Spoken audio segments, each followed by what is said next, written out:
বর্ষাকালে গ্রামের দিকে অসুবিধা হয় ঠিকই, কিন্তু গ্রামের পরিবেশ দেখতে অনেক বেশি সুন্দর লাগে। আর এই জায়গাটা দেখো কত সুন্দর লাগছে, তাই না? হ্যালো এভরিওয়ান, সুপ্রভাত বন্ধুরা, কেমন আছো তোমরা? আশা করছি সবাই খুব ভালো আছো। আর আমরাও মোটামুটি ভালো আছি। আমি আলপনা, পশ্চিম মেদিনীপুর থেকে আমার নতুন আরও একটি ব্লগে তোমাদের সবাইকে জানাই অনেক স্বাগত আর অনেক ভালোবাসা। আজকের দিনটা ছিল রবিবার, আর এখন ঘড়িতে সময় ওই সকাল 8টা মতো।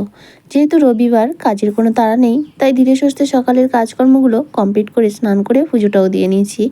আর এখন এই যে বিছানাটা গোছাবো, এখন করে তো বৃষ্টি চলছে, তাই খাটের রেলিংয়ে করে কিছু জামা কাপড় মেলা ছিল, যেটা গতকাল কেচেছিলাম।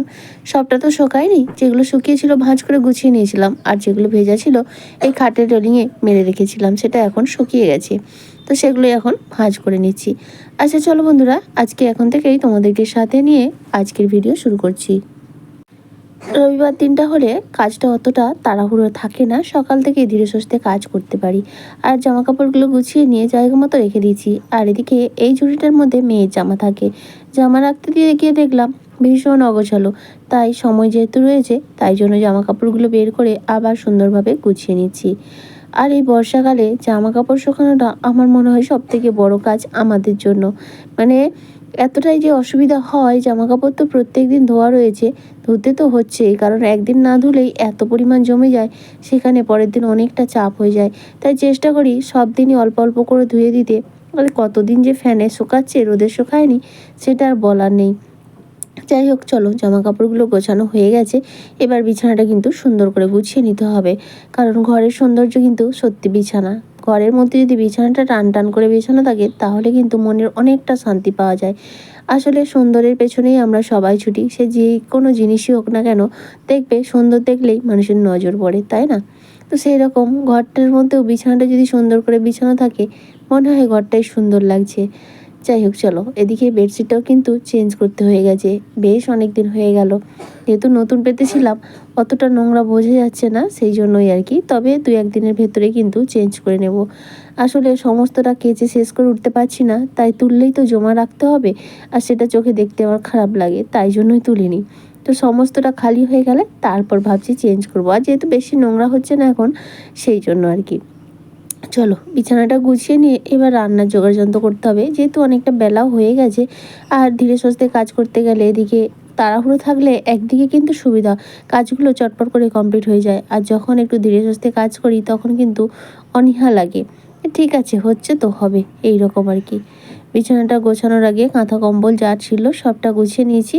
আর রাতের দিকে কিন্তু বেশ ঠান্ডা লাগে ফ্যান ছাড়লে, ফ্যান তো ছাড়তেই হয়, আর ফ্যান না ছাড়লে ভীষণ গরম লাগে, আবার ছাড়লে ঠান্ডা লাগে। আচ্ছা অবস্থায় পড়েছি। তো চলো, সেই জন্য সমস্তটা গুছিয়ে নিয়েছি। আর এখন এই যে বিছানাটা ভালো করে ঝেড়ে তারপরে পালিশ করে রেখে দেবো। আর আজকে কি রান্না করব সেটাই এখন ভাবছি। যদিও রবিবার, তবে আজকে সেরকম কোনো কিছু রান্নাবান্না হবে না। মানে রবিবার মানেই অনেকেই ভাবে মাংস, তো আমাদের সেরকম কিছু হবে না। আসলে কালকে তো শ্রাবণ মাসের শেষ সোমবার, ইচ্ছা ছিল জল ঢালার, কিন্তু পরিস্থিতিটা এমন একটা জায়গায় দাঁড়িয়েছে, হয়তো হবে না আর কি। তো সেই জন্যই ভাবছি কি করব। তাই ওই রকম কোনো চিন্তাভাবনা আজকে আপাতত নেই। চলো এদিকে বিছানাটা অবশেষে গোছানো হলো। চলো এখন সবজি কেটে রেডি করে নিই, সবজি কেটে তারপরে রান্নাটা বসাবো।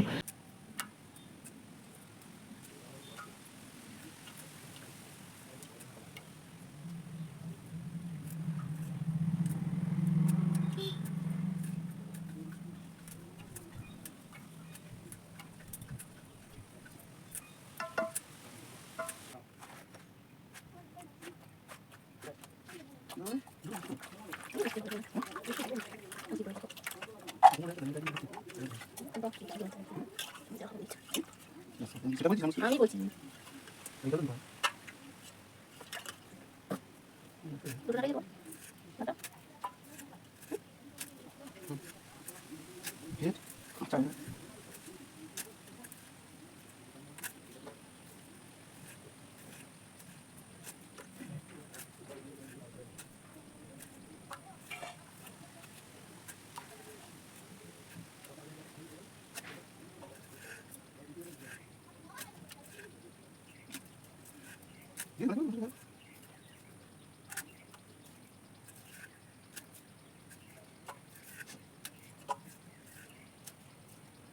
ওটা তুলি কাজ মরে যাবে আছে শুক্রবার বসতে হবে অসুবিধা নেই শুক্রবার হবে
ওদিকে সবজি টবজি কেটে ভাত বসিয়ে দিয়েছিলাম, আর এদিকে দেখো লাউ শাকের চচ্চড়িটাও করে নিলাম। আলু বেগুন সমস্ত কিছু দিয়ে লাউ শাকের চচ্চড়ি করে নিচ্ছি। আর করব সজনে ডাঁটা আলু সয়াবিন দিয়ে ঝোল আর কলমি শাক ভাজা। তো এদিকে চচ্চড়িটা কিন্তু আমার কমপ্লিট। আর অনেকদিন পরে লাউ শাকের চচ্চড়িটা করলাম, খেতে কিন্তু বেশ ভালো লাগছিল। হালকা একটু মিষ্টিও দিয়েছিলাম।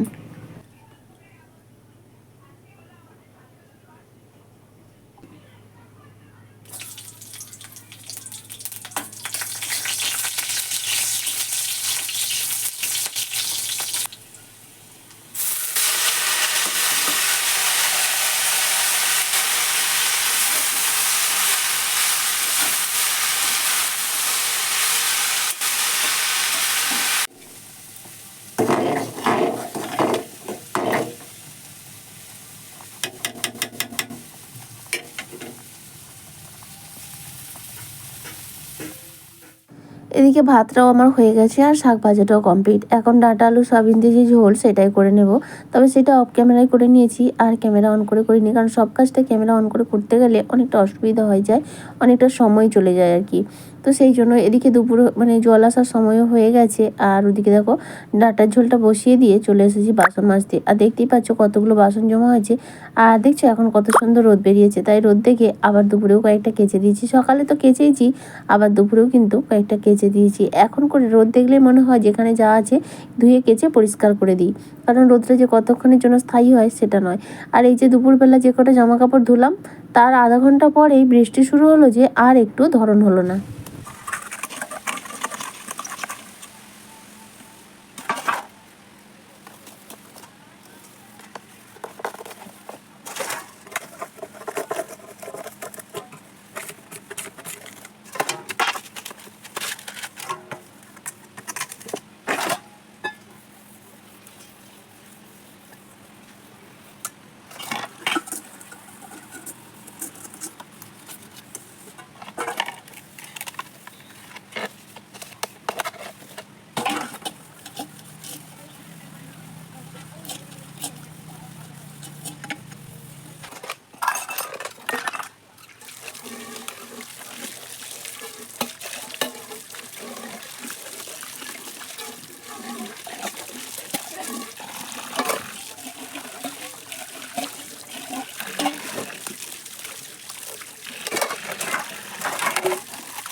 আর এদিকে বাসনগুলো আমার এক এক করে মাজা হয়ে গেল, আর বাসনগুলো ধুতে ধুতেই কিন্তু হালকা হালকা বৃষ্টিও চলে আসলো। ভাবলাম জামা কাপড়গুলো তুলবো, তারপর দেখলাম বৃষ্টিটা থেমে গেল। তবে কিছুক্ষণ পরে কিন্তু এবার জোর বৃষ্টি শুরু হলো। মানে বাসনগুলো ধুয়ে একটু পরে খেতে বসেছি আর জোর বৃষ্টি শুরু হয়ে গেল। তখন থেকে আর কোনো বৃষ্টি বন্ধ হওয়ার চান্সই দেখলাম না। যাক, চলো আমার এদিকে কাজ মোটামুটি কমপ্লিট। এখন ওই ঝোলটা ফুটছে কড়াতে, সেটাকে এখন নামিয়ে নিতে হবে। আর এদিকে দেখো আমার ঝোলটা তো হয়েই গেছে, নামিয়ে নিয়ে এবার গ্যাসটা সুন্দর করে মুছে নিতে হবে।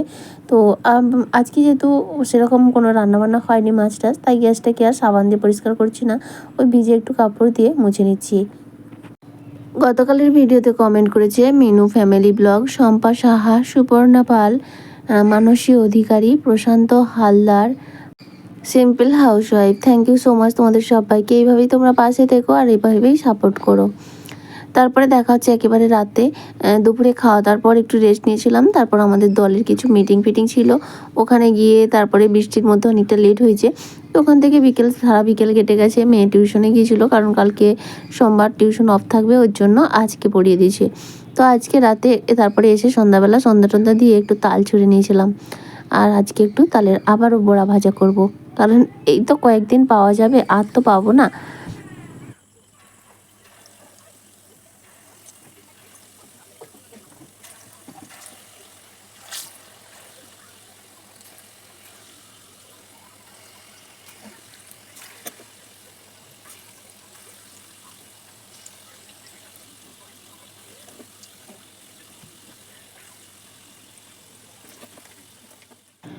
আমার কিন্তু তালের বড়া খেতে ভীষণ ভালো লাগে, আর বছরে এই তো কটা দিন মাত্র পাওয়া যায়। আগে একদিন করেছি আর এই করছি। আর একটা তাল বাড়িতে রয়েছে, সেটা শক্ত। আজকে একটা তাল দিয়েই করছি, আর তার সঙ্গে ময়দা সুজি মিশিয়ে করছি। খেতে কিন্তু বেশ ভালো লাগে। চালের গুঁড়ি দিলে একটু শক্ত শক্ত হয়, আমার আবার ভালো লাগে না। আমার এই ময়দা সুজি দিয়ে ভালো লাগে। আচ্ছা, তোমরা কে কে ময়দা সুজি দিয়ে করলে ভালো পছন্দ করো, না চালের গুঁড়ি দিয়ে পছন্দ করো, কমেন্ট করে জানিও। আমরা কিন্তু ময়দা সুজি দিয়েই পছন্দ করি। তবে আমি কিন্তু এগুলো খুব ভালো পারি না, কারণ বিয়ের আগে কোনোদিনই করিনি, শুধু খেয়েছি। এখন নিজের চেষ্টায়, নিজের যেহেতু খেতে হবে, বাচ্চাকে খাওয়াতে হবে, তাই জন্য নিজের চেষ্টায় নিজের মতো করেই করি। আর আগের দিন তো সিলভারের কড়াই করেছিলাম, বেশ ভালো হয়েছিল। আজকে ননস্টিকের কড়াই করছি, তবে আগের দিন জড়ি গেছিলো, আজকে কিন্তু জড়ায়নি, সুন্দর রসগোল্লার মতো ফুলে উঠেছে। আর এই যে উল্টাচ্ছি, এই সময় একটু অসুবিধা হচ্ছিলো, কড়াইতে লেগে যাচ্ছিলো, তবে কোনো অসুবিধা হয় না। কিন্তু আজকের বেশ সাইজগুলো সুন্দর হয়েছিল। আগের দিনের সাইজগুলো অতটা ভালো হয়নি। এমন হয় না যে মানুষ যে কোনো কাজ করতে করতে শিখে, আর শেখার তো কোনো বয়স হয় না, আর মানুষ অভ্যাসের দাস, যা শিখে তাই আর কি। তো চলো বন্ধুরা, আমার তালের বড়া শেষ। আজকে আর রাতে রান্না করছি না, ওবেলার ভাত রয়েছে। আপাতত এটুকুই, আবারও দেখা হবে, টাটা।